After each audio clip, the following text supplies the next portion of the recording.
What's going on, y'all? It's your boy Loso 2.0. I took a little break, but I am back.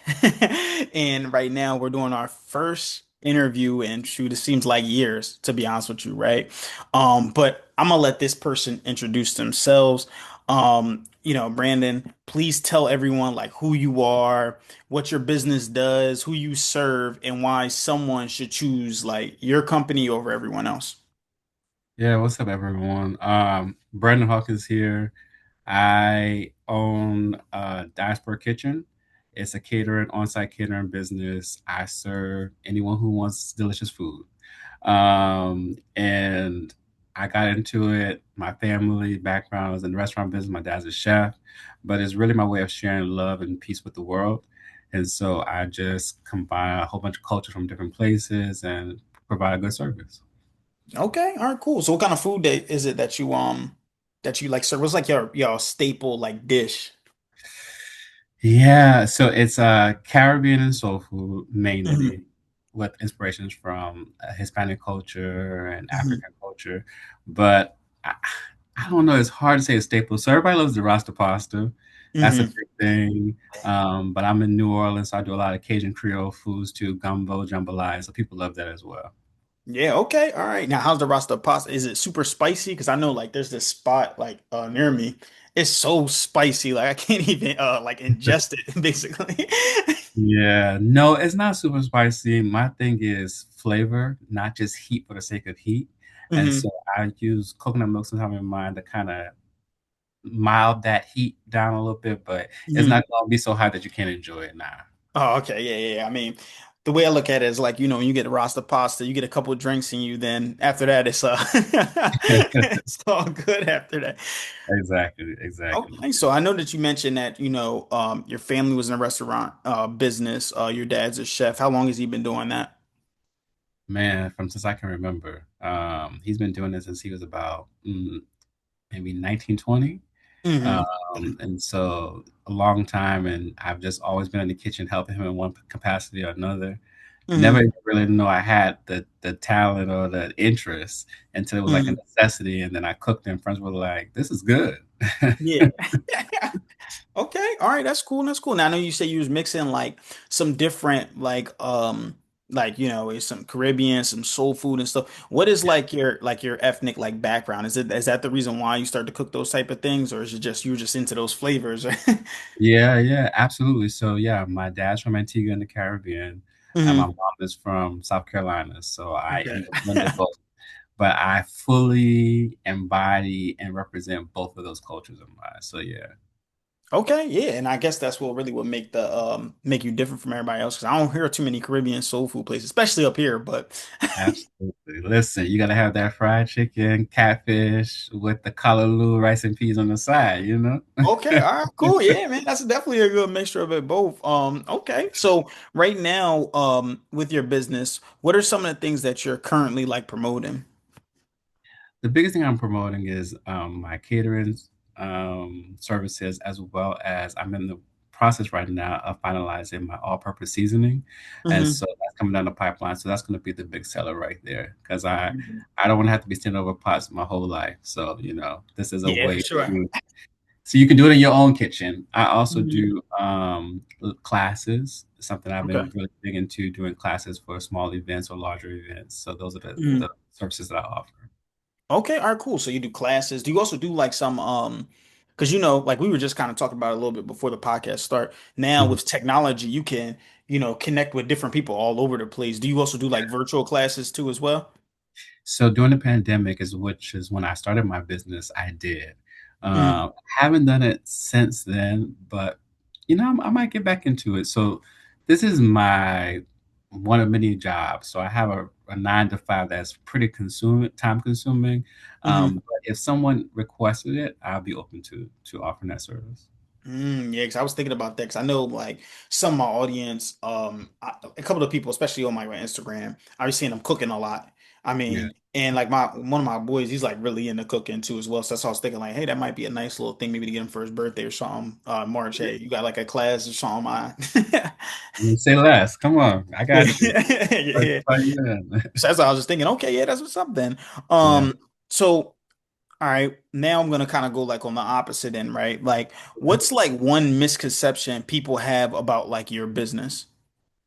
Yeah, I think one of the things is more so about me personally. Like this is the only thing that I do. Um, Hmm. I do multiple different things. That's one thing. I think another thing is that people don't really understand the diaspora, right? They hear this Hmm. fucking name and they're like, "What is this about?" For But what sure. I realized, I don't know if you've seen High on the Hog on Netflix, which is it was a food documentary about Black food across the different areas, is that we have more in common than we do different. And so Hmm. jambalaya is a version of jollof rice, right? Which Okay. is a version of red rice in the Low Country in Charleston, South Carolina, the Gullah Geechee culture.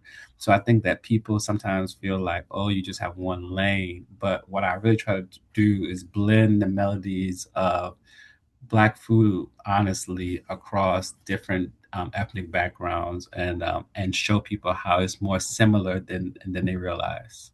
Okay, yeah, I never seen that. I'm gonna definitely watch that documentary. The only food documentary I seen was Super Size Me, and I was like, yo, I'm gonna have to stay away from So that McDonald's. makes you not want to eat. Yeah. No, but that's what's up. Because I was thinking that too. Like, that's probably talking about. Because I remember I seen like a statistic where we're saying that with African American men, we're like the highest rated like heart attacks because the food and Yeah, stuff that we eat. yeah, Okay, so is it the food that you like, the stuff that you cook and stuff like that? I'm assuming that it's like it has like a healthy kind of portion to it, but it's also like good. flavor. Yeah, yeah, yeah, yeah, You know yeah. what I Yes, mean? yes, yes, yes. I Because it's kind think of hard to that get both. no, no, no, and you're so right about that. So one thing that with my food is, often in America and Black American culture, we use just a Yeah. lot of salt. Um, and there are so many other natural herbs and spices that you can use that give you that flavor. So I use a lot of garlic, I use a lot of thyme, scallion, Mhm. onion, pepper, cayenne, and that gives you that same flavor. So you're not missing that like, I'm missing this salt that we're addicted to, right? But you're still For getting sure. flavorful foods. And so definitely that's something that I incorporate because I want us to be here and be healthy and long. Also, it's about moderation and portion sizes. You don't Okay. have to eat so heavy, right? Like rice is not the enemy, Yeah. but your portion size and make sure that you have a well balanced meal. All that contributes to healthy eating. I see what you're saying. Yeah. 'Cause I was just thinking that because I mean, like recently, I really haven't been eating that healthy, but I haven't really been that hungry. I've been working out a lot, but I'll eat like Right. probably not a whole like, I feel like people eat past the point of being full. Like I would do that before. Like I'm like stuffed. Now it's like I'm just full, but I'm like good. You know what I mean? Yeah, I mean, David Benner speaks about that. In Black culture, because history, maybe people can afford meals or whatever. So, not eating everything on your plate is like a sin, right? You got to eat Hmm. everything. But Yeah. it's really a way of showing love, right? We want you to be full, we want you to be nourished. But I think when we force especially our children to eat past the point of like satisfaction, that's when you have, obesity issues and things of that nature. So, yeah. Okay, yeah, no, that makes sense. Because I remember my titi, she used to always tell me, like, yo, you can't leave this table until your plate is like it's done. Wait a You minute, Diti, what's your background? Oh Diti. yeah, yeah, yeah. African American and Puerto Rican too. Oh, okay, okay, okay. I Yeah, got yeah. you. So yeah, she would always tell me you can't leave the table till like all the food is done, and you weren't able to get something to drink until it's done. So you just sit there, and I feel like we just be eating just to like eat instead of like you know what I mean. So yeah, Especially that if is you're a boy, they're gonna yeah. pack up your plate. You're gonna get a big rice and That's what I'm chicken. saying. Like you look at like a full plate, and I'm just like, dang, yeah, no, but okay, all right, Yeah, cool. So now I kind of want to move more into like talking about the person behind the business, right? I feel like people is what like you are what make your brand different from others, right? Is the fact that you're the centerpiece of it, right? So yeah. tell me kind of about the moment, like when was the turning point where Brandon was like, I'm deciding to bet on myself. When was that? It was friends and family. So it was the pandemic. Um, Hmm. I was in the house, and one of my good friends, Will Pico, let me give him a shout out from undergrad. He was like, he would every time I would go visit him, he would make me cook something and he would document it and write it down. He was like, "You Mhm. got to share this with the world." And I was like, "I don't have time for that. I just want to do it for my loved ones." Yeah. But just being in the house and having that extra space, I started doing the content thing, which is Yeah. like it's work. You gotta post regularly, you gotta have music, personality, and I just want to cook. But I started cooking and the different dishes that I enjoy, that I grew up eating, and things that I enjoy, and people really bought into it. And you know, if you can find a way to make your passion make you revenue, then you don't work a day in your life. And so Sure. literally I was just having fun, enjoying and cooking. And then people started following my page. And then I was only cooking and doing catering services for people that I knew or friends of friends. Mhm. And it just expanded beyond that. And I just started full scale. I went and got my LLC, started doing my branding and different things like that. I had one of my frat brothers to do my logo, and it just really jumped from there. Okay, frat brothers, what fraternity you in? I mean, the one and only, and I'm just Alpha Phi Alpha fraternity. Okay, all right, cool, cool. A lot of my friends are alphas though. I never did it like when I went to college. 'Cause I went to Dell State, so I only went there 2 years. I never Oh, did it, but I got a lot of like friends that I know that are alphas, family members that are kappas. So yeah, my family's kind of you got some good friends. yeah. No, seriously, seriously. Okay, that's what's up. And that goes to a important part too. Like it's like you can lean on like friends and family and your network in order to help you kind of like make that push in your business. And that Absolutely, seems like what you did. absolutely, absolutely. Okay. Um, so I think a lot of times with businesses, right, Mhm, starting is already hard in itself, but I mhm. feel like keeping that momentum is what is the difficult part, right? And I know this Yeah, too as well, consecrate. I just said it like, yo, this is my first interview I did in like a couple of years. I'm like, you know what? People keep asking me about like get back into it, get back into it. Like we really like the yeah, content. yeah. So I'm like, dang, all right, cool. I gotta get back into it. But what keeps you passionate about showing up every single day? Oh, yeah. I mean, the love I have for this craft, right? Mhm. My grandmother was one of my biggest heroes, my hero, and she passed when I was like 23. I'm Um, sorry. I used to cook in the kitchen. Thank you. I used to cook in the kitchen with her, um, helping my dad in the kitchen. When I go to people's homes, all the elders love me because I like Mhm. sit down. I'm like, okay, what are you doing there? How you doing there? And it's not about I'm putting garlic, onion, but like they shaking the seasoning like that, or they throwing it in a Mhm. pot. Like that's the magic, right? And so that love and that passion, it just fuels me to do this. And it, I am, believe it or not, kind of introverted.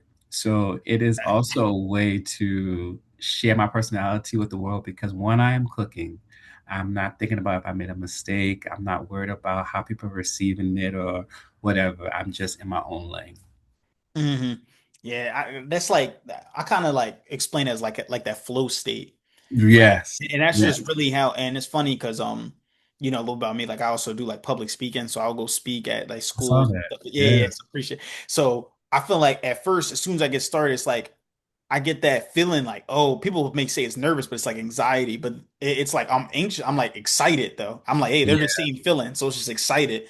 And then once Yes. I get started and going, it's just a natural flow, right? So it just seems Absolutely. like that's how it is when you go into the kitchen. Yes. Um, Yes. okay. So if someone like walked into your business tomorrow, right, Mhm. what experience would you want them to have?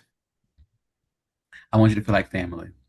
you Okay. know when from the time that we're interacting, you feel like home, Mhm. and the food is nourishing. So I'm also a man of faith, and so For as sure. I'm cooking, I am praying over my food, wishing just blessings and joy to anybody who's eating it. Like whatever you're feeling, just like music is healing, right? Hmm. So I want people to feel happy. I want people to feel seen and heard, Hmm. um, and I want people to sit down and I put it like this. I'll give you an anecdote. There was a close friend of mine in undergrad, Jamaican cat Gary. I Hmm. made bread pudding, and he sat down and he like had a moment, and he was like, "I've been away from home for so long. This tastes just like my grandmother's. This has brought me so much joy." So Hmm. that feeling. is what I want everyone to feel when they engage with my business. I see what you're saying, because like food, it's like it's not really the food, but like when you eat like when I eat rice and beans, Hmm. especially like if it's like the way my mom makes it, it'll make me remind me of like a memory of like, oh, I remember we used to sit around the table, eat rice and beans with the chicken and stuff like that, the way my mom used to make it. So you're trying Yeah, to get them that experience of like hey, pulling those memories out, like those happy memories of, exactly. oh, okay, all right, cool, cool, cool. All right. Exactly. So that was like the first segment, right? The second segment, right, which is the biggest part of this podcast anyway, is talking Mhm. about the skill set of leadership, right? Which Mhm. I know the skill set of leadership is extremely important in itself. There's a lot of things that go into it, but when did you realize in your business, right, that leadership directly reflects your revenue that you bring in? Um, when did I realize it? Is that what was that your question? When I Yes. realized it? It I blurred you up too. I see that my hold on, let me see if I can figure it. There you go. Oh, there you blurred. I'll just leave it like this. Um, so I feel like hmm, just just having that business acumen and really promoting yourself requires leadership, right? Mm, When you're a business owner, you cannot take the back seat. You really have to hmm like be involved if something is happening, if a customer is not happy, if things are happening, you just have to take the front. And so when I'm met with challenges, when I have my hmm event, which doesn't happen often, but it can be anything from like a time delay, the oven goes out, the power goes, something like that. Yeah. You have to be 10 toes down. You have to be a good communicator, and you have to really bet on yourself. And I think that's hmm when the leadership comes in, and that's when you need it. And it's not just with challenges, but also just advocating, right? hmm Selling your business, telling people why they should invest in your business, why they should choose you over other caterers that they have. hmm Um, it is not a complacent thing. You cannot be the supporting role. You definitely have to be the main character. For sure. For sure. No, and I agree. Because if And you don't believe in you, then why should they? for sure, for sure, and that's something I agree with too as well. And that's what I was saying. Like a lot of times when people look at like some of these businesses, they think, oh, like me at first, even before, I would always think like, dang, leadership is not an important skill. But then I started thinking like the ability to communicate that goes into being a strong leader, right? The Mhm. ability to, customer service, all this goes back into how well, and even if you're a one man show, you have to lead yourself in order to start before you start leading someone, right? Because then you're gonna have a team someday, and you're gonna have to lead that team into performing the duties that you're asking, right? So that's why I always say, like, just you got to be able to lead yourself. Got to have that strong attention to detail, communication. Some of the things you were saying, right, for advocating for yourself. Um, Yep. so I want to ask this question, right? What do you Mhm. feel like is one leadership mistake, or it could be mistake in general, that you feel like cost your business money? Not delegating enough. Yeah. Not delegating enough. There is something when you are the owner, the founder, where you are so tied to this. This is like your baby, right? And so hmm you make sure everything that goes right. And even if you have someone doing something, you're looking over their shoulder, micromanagement, or you just feel like you can do it the best. Um, but when it's smaller events, I'm up from 3 o'clock in the morning. I'm cooking all night into the morning. I'm getting it done. But when hmm the events started getting larger and larger, it messed me up in that my time I was crunched for time, or I was running a little over, or I didn't take as many events because I was like, I just can't manage it. It's just too many people. hmm And I had people that I brought in that I trained to cook like how I cook, that I knew had those bare bones. They just needed coaching. hmm Um, but then I was still kind of like a helicopter parent, like, oh, are you doing it right? Yeah. And so part of leadership is realizing that you don't have to be the one in the field working hard all the time.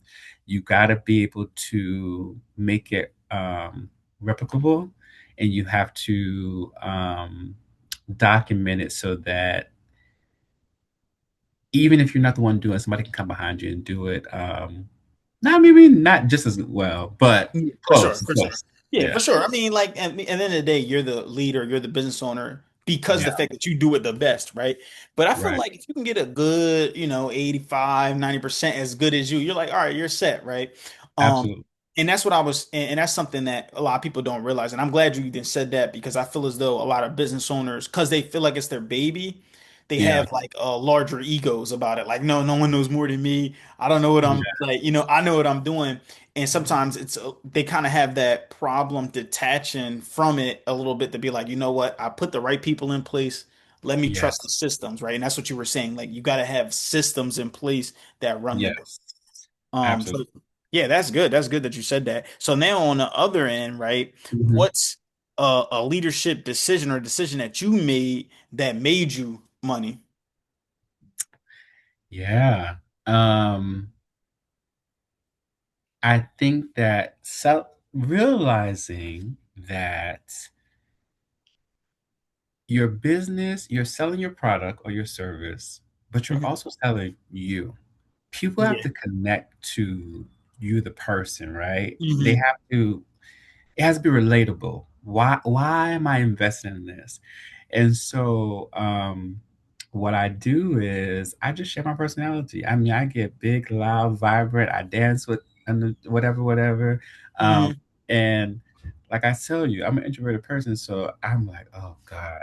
But I want to make sure that people have that experience. For So it's sure. almost like I feel like I'm on stage and I've just put that other stuff aside, and people are like, man, I had a good time. It was fun. Like when I do a cooking class, like you were lit, da da da da.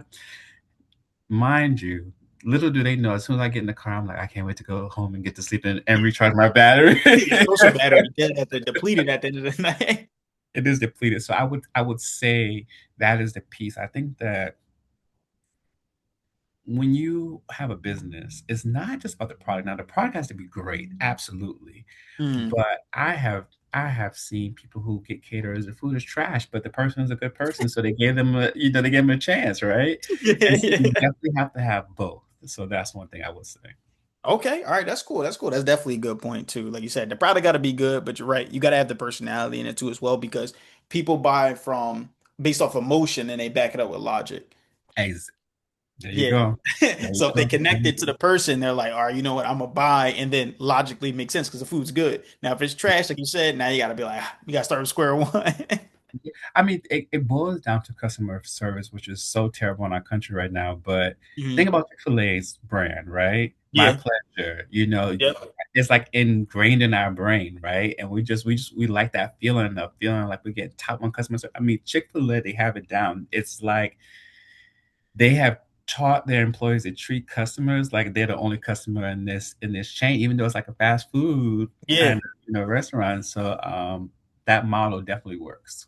Yeah, no, you're right. You're right, and that is true too as well. You think of you want something that's gonna be like it's gonna stick. And when I hear my pleasure, it's like, oh, I guess it is. You know what I Right. mean? I'll take this chicken sandwich. No, for real, that's what's Exactly. up. So Exactly. if we like interview like people that you've led right in the past, whether it was like an employee, someone helped you with a cater event, whatever the case may be, what would they say it's like, working with you or for you? I think that I'm everyone's big brother. Um, Yeah. they would say Brandon he's kind, but he's firm, and the standard is the standard, and I believe in excellence. Mhm. But I think they will say because I my background is before any of this, I was a teacher for many years, Okay. and so that still lives with me, the coaching, the teaching part. And I think that anyone who works with me will say like he will definitely walk you through if it I don't believe in demeaning or breaking anyone's spirit. I want to build you up, and so when you're working with me, I'm going to tell you what you're doing wrong, but by the time I'm finished, you're like, was it a bad thing or not? Because he said it in such a way that is. So I think that and partnership, right? if I've trained someone, if somebody has worked for me, they will say I'm in there with them. It's never a thing of like, oh, you're beneath me. We're on the same level. Yes, it is my business, but I'm in the kitchen grinding and working with you, and I'm carrying things the same way Mhm. because I have found I try to emulate some of my best bosses, and those people who made me feel like we were a team. Those are the Mhm. people that I really want to work hard for. I didn't want to miss any days. I wanted to show up because I had this respect for them. Yeah, that's cool. That's true too. Like I was talking to another business owner. He was he owned an insurance agency. And he was talking about the reason why his team respects him so much because he's in the trenches with them. Like it's like, no, I'm not gonna just tell you to do something that I cannot perform myself, right? And That's like you crazy. said, yeah, it is crazy. And a lot of people do that though. A lot of business owners, they bark orders, especially when, as they keep growing and growing, they're like are barking orders. But then it's like, oh, I could bark orders, but like Gordon Ramsay, I can show you this, but look, I'm about to show you I can do this though too. Like, Right, right, right. yeah, so it's like it's Absolutely. a reason that I'm there, right? And I Absolutely. like, another thing that you were talking about too as well, besides actually being in the trenches with them, and Mhm. that's like the way you communicate it. Because a lot of times it's not what you say, it's how you That's how say you it. say it. Yeah. Oh, yes. So having that authenticity with your team, let them know when they did wrong, is just how you frame it. And I like to look at it as like the sandwich method. That's my favorite way of saying it. It's like the Absolutely. bread is the positivity, and then everything inside is like what you need to work on. And then by the end, you're like, oh, so I did, yeah, I'm doing well at, sales or whatever. I'm doing great customer service, but hey, I suck at making this chicken. But you know what? If I work as hard as I do at that, I'll be great at making a chicken. You know what I mean? So they're like, oh, all Yes, right, cool. So still a yes, compliment. yes. No, absolutely. Gosh, you said something that triggered a thought to me, and it is escaping me. But you definitely want to make sure that you are pouring into people, and you want to make it. What I've learned in managing people is that make it factual. Yeah, Make it about the issue, not the person. for sure. Because Yeah. then it's hard to receive feedback when you feel like it's personal. You're like, I'm not a bad person, you know what I'm saying? Oh, that's what I was gonna say. Also, when I make a mistake, I say it. I'm like, Yeah, dang, I chopped this up too small or whatever it is. I don't hide that. I think there hmm is something in a leader who can be transparent in that way for sure. and be accountable that makes other people say, because people are nervous to make mistakes, right? But Yeah. if you hmm don't make a mistake, you don't grow. Some of the best food, some of the best ideas came from people making mistakes, right? And hmm learning and growing from it. So I'm very honest about, dang, I messed this up this time, but I'm gonna fix it. And allowing the people who work under me to and work with me to see that. Yeah, because I think the people that are making those mistakes, right, they're not playing to win, they're playing not to lose. And if you're playing not to lose, then you're gonna put yourself in a situation where you're like, oh, you're never gonna make a mistake, but you're never gonna be extraordinary, right? Like Right. you said, like some of the greatest dishes came from people making mistakes. And Yeah. then I like to look at it as like Superman, right? Superman wouldn't be interesting if kryptonite didn't exist. Because if we just had Superman, he was knocking everybody out and beating everybody. They'd be like, "Oh, this guy's amazing," and then it would get boring, Right. right? But then it's like, Right. "Oh, he has the kryptonite, so now that's a way to try to stop him." But yeah, it makes them see you as like, because they already, as the owner or the leader of them, they already looking at you as like, "Yo, you're Superman." You know what I mean? Mhm. Superman, Superwoman. If you listen to this, either way, but. Then when you make that mistake and you own up to it, they're like, wow, he not only is human, but he also owns up for his mistakes. You know what I mean? And looks at how to make it better. Absolutely. Yeah. Someone said something to me recently that really it resonated with me. They said, "You drive animals, you lead humans." hmm And you have some people who have a management style that is oppressive, hmm and I'm not about that. There's a difference between a manager, owner, and a leader. What you're talking about leadership, and when you're a leader, you are building people's capacity, you are building human beings, you are building your legacy. hmm When you leave this place, what are people going to say about you, and what are you leaving behind that makes this world better than how you found it? Yeah, I like that. No, that's true. That's true. That's true.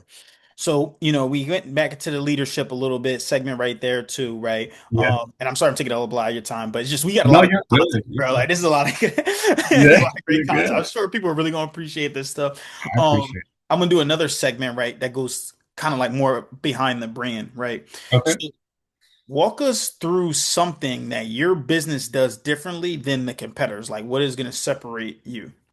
Mm. I don't think that anyone is doing my type of cuisine. Like, Hmm. no one Yeah. is doing this type of cuisine, not this type of blend, right? Hmm. It's a one-stop shop. You can come here, you can get jollof rice, you can get goosey soup, and you can get jerk chicken, rice and peas. You can get arroz con pollo, all Yeah. that. You can get whatever you like, or you can get some fried chicken, collard greens, and yams. Hmm. There are people who have a lane, right? And they're good in their lane. I'm good at all of it. Yeah. And so I don't think that I think that is something that sets me apart. Um, Also, I'm going to go that extra mile. Hmm. You are bringing me to your baby shower, your wedding party, your whatever the case is. I take that stuff seriously. I don't Hmm. separate myself from it and see it as other. What would I want for myself? And so what I would Hmm. want for myself, I'm going to provide for the people I'm providing a service for. I'm going to go above and beyond. And one of the big things that I really pride myself on is I never really run out of food. I always have more than enough.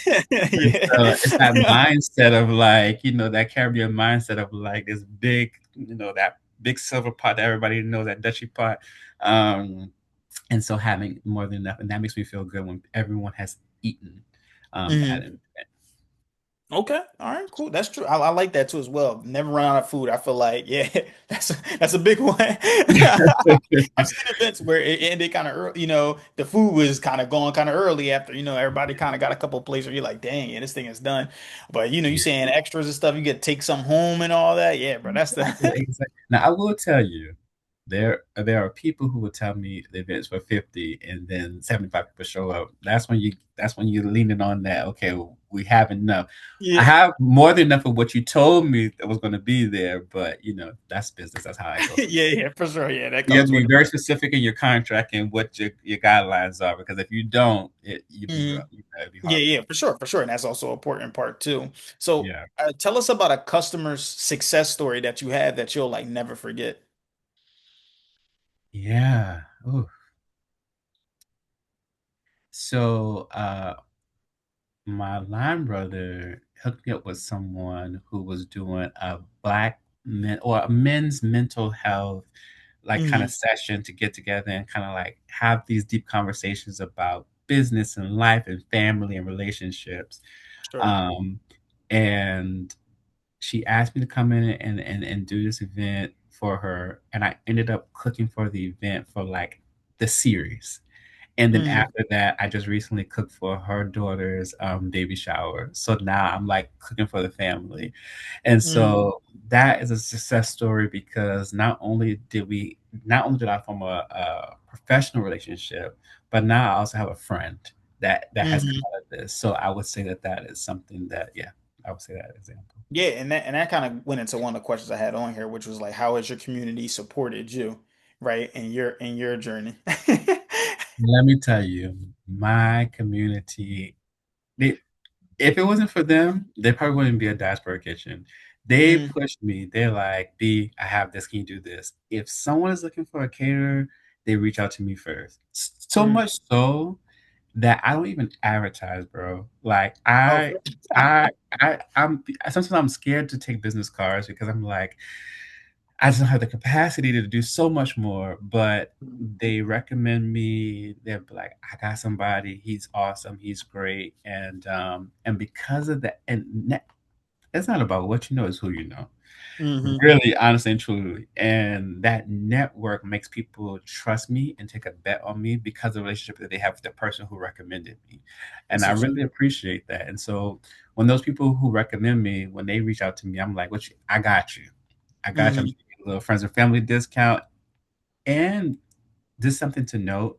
Real friends, real supporters, they don't even take it. They're like, no, B, you work hard, charge me your price. I'm gonna pay you what you deserve because you deserve it. having people like that in your life is a blessing because sometimes you've probably seen this from content. You'll have strangers support you before the people that you would Yeah, think would. yeah, yeah, yeah, yeah, And yeah, I'll yeah. leave that at that. But yeah, it's a real thing. Yeah, no, I was reading a book. I forgot what the book name was.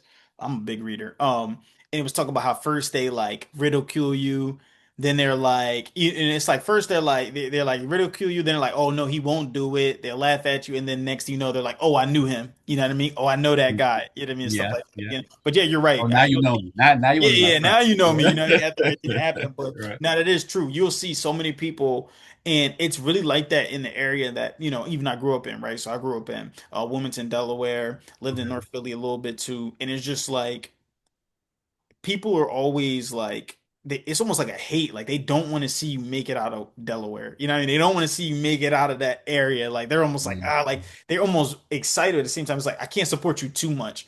And one thing that you mentioned that I thought was really nice is that your community, it doesn't cost nothing for them to just, hey, yo, I know a caterer. Hey, here, repost a post, right?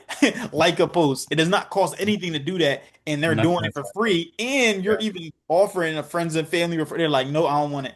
Yeah. Yes. Yes. Yes. It, and I'm really big on supporting people, right? Because Mhm. because of that, like, I started following you, just seeing your content. I was like, this brother is doing positive things. He is, and I can see your grind, right? And that was Mhm. motivating to me. And then I was like, I'm liking your posts because sometimes you don't feel like it, you Yeah. know? Sometimes Yeah. you just don't feel like it. And that encouragement, I know for me, I cannot Mhm. post something for like a week or two. And when I post, people are flooding oh, that looks delicious. I got to get some B, da, da, da, da. Mhm. And that gives me the motivation I need to keep going. To keep going, yeah. Okay, and now that we're on that topic, right, of like how you like to support too as well. What local businesses do you love supporting? Oh my gosh. There are so many here in New Orleans.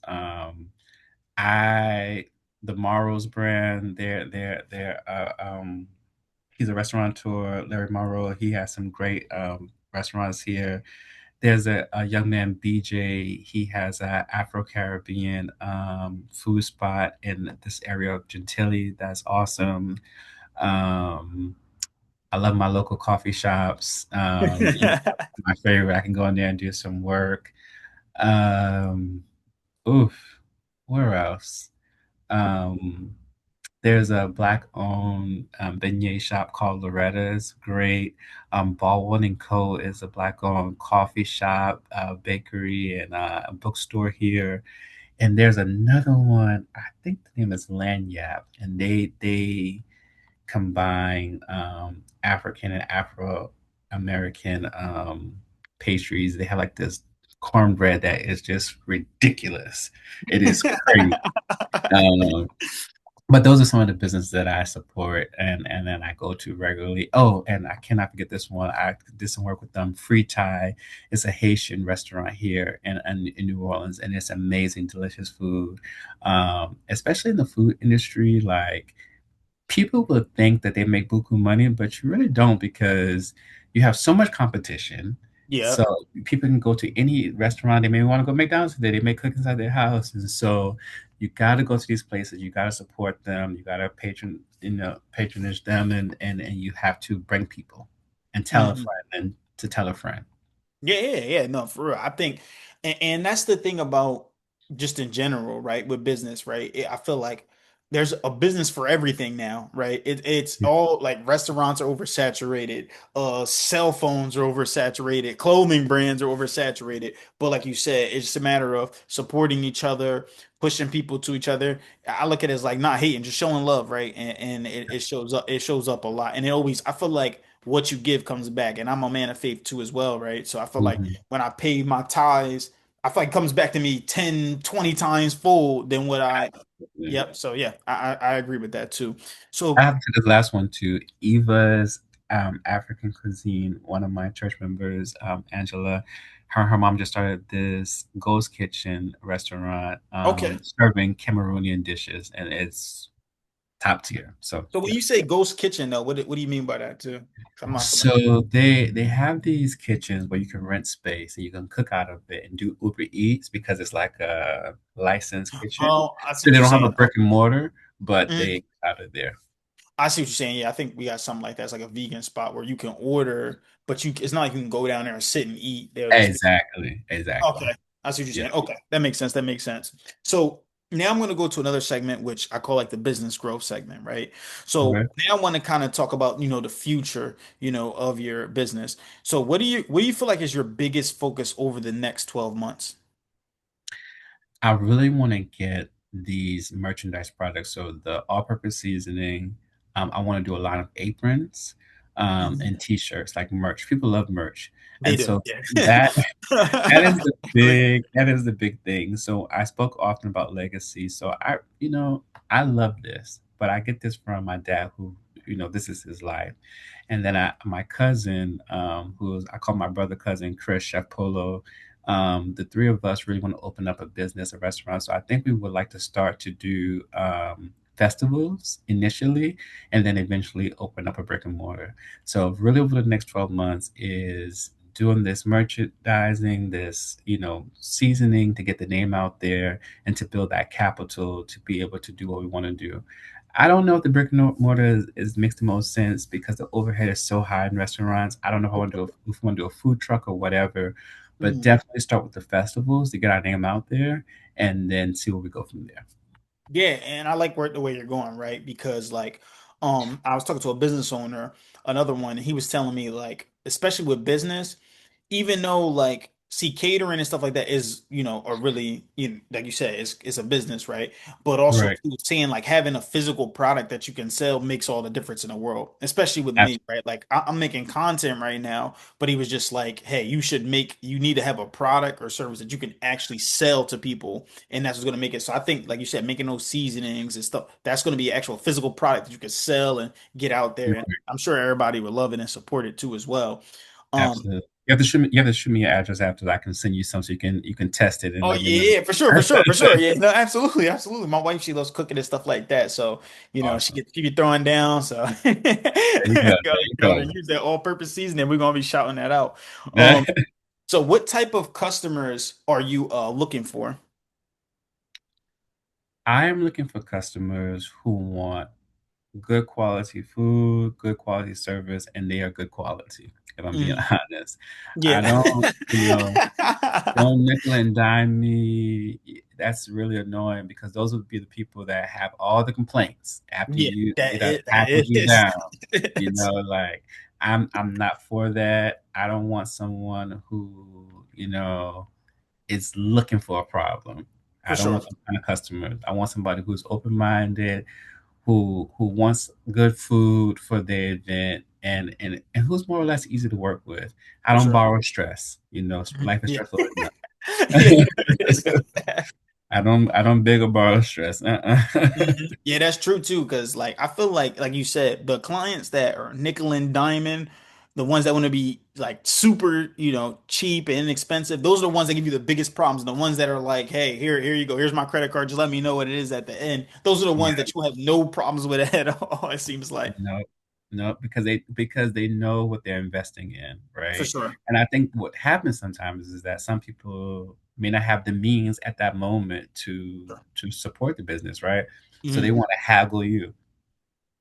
You want, mediocre, well, then you go with mediocre. But if you want For sure. quality, it's what it is. And I'm not even breaking your bank because I don't want to do that. Yeah, Uh, for sure.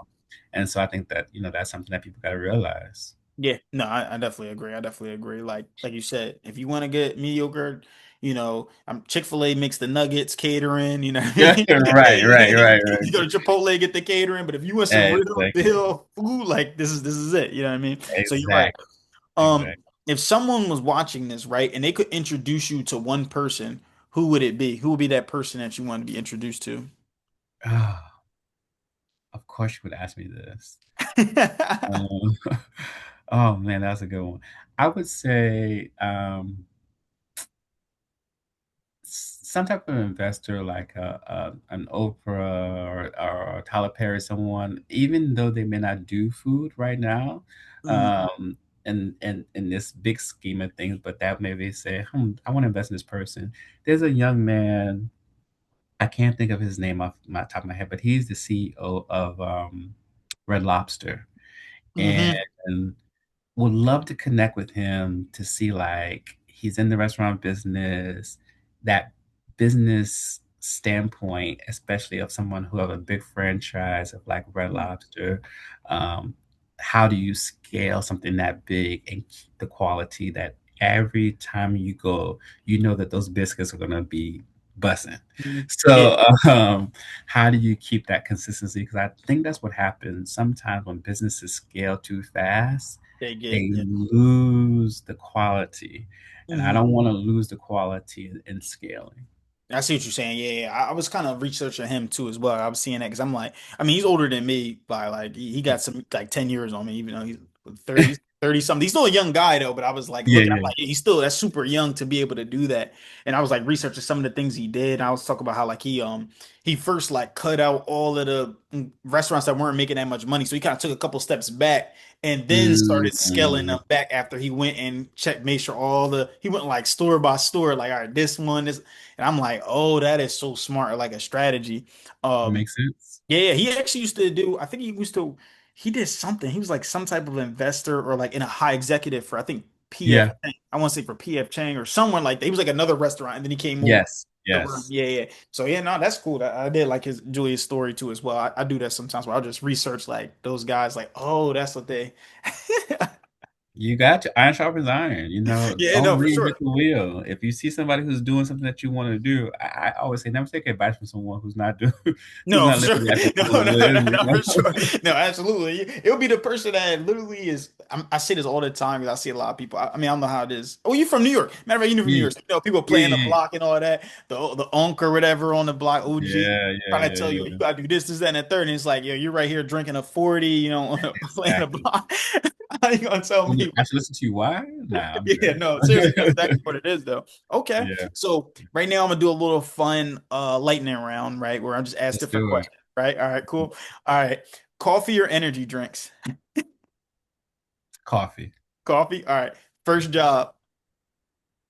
Restaurant. I was a waiter. Okay, that's funny. That goes all into it. Favorite business book. Ooh, Rich Dad Poor Dad. Does that Rich Dad. count? Ooh, that's a fire one. Yeah, that was the first. That was the first book I ever read from beginning to finish. Okay. Best investment you've ever made In my business in and your myself. business. Yeah. Worst investment you ever made. The first car I ever bought. What kind of car was it? It was a Hyundai Elantra. It had the rolling windows. It was a bad investment. I just needed a car. Morning or night? Mm, both of them. I gotta pick. If I probably I would say early morning. Or Early morning, morning. morning. Yeah, I'm a morning person too as well. Yeah. Biggest pet peeve. Uh, oh wait, hold on. I caught up. Biggest pet peeve. Ooh. I don't like nagging. Nagging. Yeah. Nagging really irritates me. Yeah. And Okay. don't talk to me crazy because I'm not gonna talk to you crazy. True, true, true. And last one, what's something people would never guess about you? Oh, something people will never guess about me. Um, well, probably I would say people who are looking at this video, I have a Juris Doctor, JD. I have a legal background and training, so I people don't connect food and that. But that's something that I think is kind of like, oh, dang, he do that too? Yes, Okay. yeah. All right, cool, cool, cool. So, Brandon, we went over a lot of stuff today. We're not just gonna simply end, but we're gonna go into like the last little bit of segment where we start to close up. So, first, I Sure. want to say, where can people find you or your business? Yes, if you're on Instagram, Diaspora Kitchen, one word, you put it there. You see my logo, and yeah, that's where you can find me. Okay. And how can people support you today? Yeah, I mean, I think something similar like what you said today, like I want to do a Zoom class, B, or I want you to come and cater for my event. I do travel. I just went into the 70th birthday party for one of my good friends in Arizona. So like, book me, fly me out. Oh, so now you travel. Okay, all right, yeah, Yeah, that's yeah, that's good do then. That's that, good. do that. You Yeah. know. So if someone like wants to work with you, like what are the first steps that they need? Yeah, if you want to work with me, I would say reach out to me. You can hit me with a DM. I'll give you my email and contact information. Hmm. We just start by having a conversation about what do you envision, what do you want. One of the hardest things is people are always like, I want you to give me the menu. I'm like, I don't know what you want, you know. So I Yeah. always share the set menu that I have. But I like I tell everyone, I can cook anything that you want me to cook. So this Mhm. is just a starter, but I can do whatever you want me to do. Okay, perfect, perfect, perfect. Is there anyone you would like to thank? Yeah, I want to thank you for this opportunity. And I don't mean it in a cheesy way. I mean, you're really good at this. This is definitely felt like a conversation. So this is your gift, bros. Please continue to keep doing it. I want to thank my father and my grandmother for imparting this love of food into me from a young age, and last but not least, my mom, who is supportive in everything that I do, and she's like my backbone and one of my best friends. That's solid. That's solid, man. Having that good support system. That's everything. Make sure Yeah, you're right about absolutely, that. You absolutely. Oh, definitely. and first of all, like I thank God. Yeah, for sure. Oh yeah. You know, let me before everything crumbles. Let me just God, you heard Yeah. that? Gotta think the man up top. Absolutely. And who's one business owner you'd nominate to sit in this chair next? Mm, I would say BJ. I would say BJ. Oh, I have two people. I'm sorry. BJ or Mike, my barber. He is I would say if you're looking for something different, Mike, he's a barber and he's looking into starting a line of like a Pokemon type ish thing of like Mhm. borrowing tools to Mhm. bring to the community and to youth to the barbershop is the hallmark and the center of the Sure. communities For sure. and to create that In my cut space. Friday. Yeah, and, we go there, we have therapy session, we get a little food, a little music. Yep. So I would say I would love to see him do this and talk about his vision. For sure, for sure. I'm gonna reach out to you about that. Now, this is the last little part right here. For the next 60 seconds, this is your commercial. Tell everyone why they should do business with you. Here you go. God, and I'm on. Um, Everyone, my name is Brandon Hawkins, Chef B with Diaspora Kitchen. You want to come, you want to feel like you're in grandma's house, grandpa's house, have that good food, take you back to your childhood when the summer was what summer was supposed to be. You want to eat that food that takes you to a place, your happy place, your safe space. You want to feel seen and heard. You want to be nourished, mind, body, and soul. You want food that puts a smile on your face and in your heart. Well, then I recommend that you reach out to Diaspora Kitchen, where the food is always great, culture is always vibrant, and the love is always overflowing. Yeah, man. Boom. Yep, I love it. I love it. Brandon, this was great, man. I'm definitely going to reach out to you, but we're going to Awesome. continue to talk, stay connected. It's going to take a little bit for this to upload, but once I get this, I'm gonna drop everything on there Friday. And yeah, it was great. It was great having you on here. Awesome. Same here, bro. Thank you. Appreciate for the opportunity. And I'm looking forward to you keeping this podcast going.